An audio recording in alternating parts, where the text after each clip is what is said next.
Hey there. I don't usually do reviews, but MagnaCube offered to send me this puzzle to review, so I thought I'd give it a go. So thanks to them for the cube. For those of you who don't know, MagnaCube are a cube shop in the UK who specialise in magnetic cubes, and there's a link to their website in the description.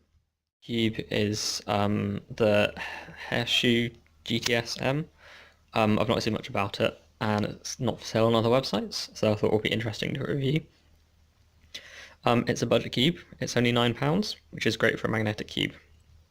And from the pictures I've seen, it also looks very similar to a GTS too, so hopefully it'll perform similarly. So I accidentally lost the footage of me taking the cube out for the first time, but so initial impressions were it's very dry, and out of the box it was quite tight. I had to loosen it by a full turn on each side just to get any pieces out. The magnet strength is fairly loose. Sorry, it's fairly weak. You can see that there is a bump, but there's not much of one.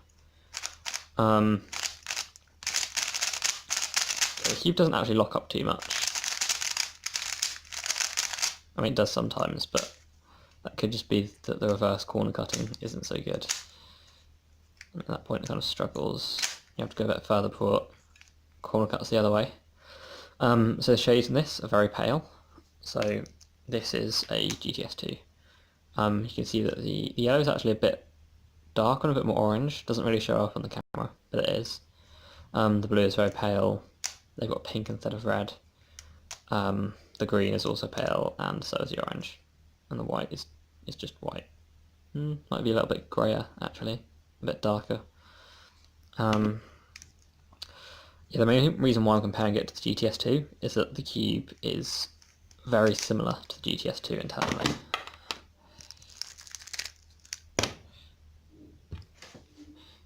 So you'll see here, if the camera focuses, there we go, that the designs are almost identical. So, I mean, this bit here is a bit narrower on the Shu GTS. And this bit here, this top torpedo is also square, which is interesting. And it's also curved. If you look at it from this angle, it's kind of curving upwards there. But other than that, they're pretty much identical. They've both got a groove down here and also a groove up there. Same with the GTS2. Yeah, so they're pretty much the exact same.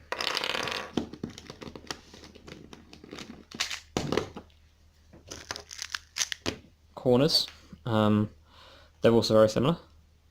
So if you look on here, this is maybe a little bit more pointed. One thing that is interesting is that there's kind of like a little dent in here, then a little bit sticking up over here, and there's only those two. There's nothing on this corner, which is quite interesting. Yeah, I think the Shu isn't made as well as other cubes. But you can see that the design is, again, like we've got a groove in here and in here. The design is very similar to top cubes like the GTS2. One thing that is worth noting is, like I said, it's not got the best build quality. And you can see that this edge here just doesn't go together. And the reason for that can be seen by taking it apart. So this magnet here actually kind of goes over the edge of this flat face here, and on the half that it joins to, you'll see there's this little plastic ridge here, which I think is meant to hold the magnet in, but because of this overlapping slightly, it means that these two push together, and so it means that there's no, like, you can push the bottom bit together, but the top bit near where the magnet is, there's just no way that that's going together without the bottom bit separating. So it's kind of acting like a lever. So I might see if I can try and get rid of that bit, so that the cube kind of actually goes together properly. So I've had this cube for a couple of weeks now. It's taken me a while to get around to setting it up because of exams, but I've now lubed it and tensioned it.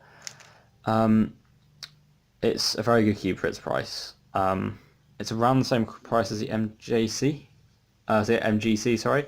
It's a little bit cheaper. I think it's about £1 cheaper. I don't have the MGC to compare it to, unfortunately, but here's what I think. So popping is not an issue. I mean, it takes it's quite hard to get a piece out if you're trying to corner twists. Again, not a problem because square corners.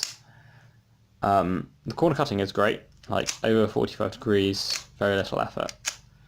However, I think the main problem is that the reverse corner cutting is not so good.